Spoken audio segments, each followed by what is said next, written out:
Sir ನೋಡಿ, ಇದು JP ನಗರದಿಂದ silk board HSR layout 5 minute ಒಳಗೆ ರೀಚ್ ಆಗೋದು. ಫ್ಲೈಓವರ್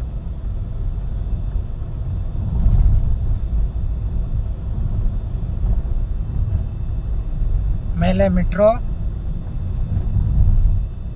ಇದು ಕಾರ್ ಲೈನು, ಇದು JP ನಗರ ಶಾಂತಿ ಅಪಾರ್ಟ್ಮೆಂಟ್. 2 ವೇ, ಆ ಕಡೆನೂ ಬರುತ್ತೆ, ಈ ಕಡೆನೂ ಬರುತ್ತೆ.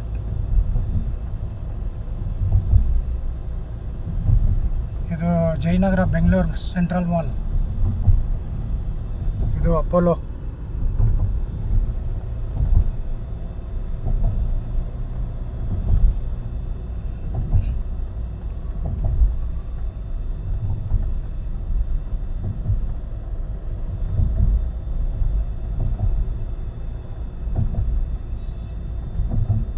ನೋಡಿ, ಅಲ್ಲಿ JP ನಗರ ಹತ್ತಿದ್ದು ಜಯದೇವ 1 ಮಿನಿಟಲ್ಲಿ.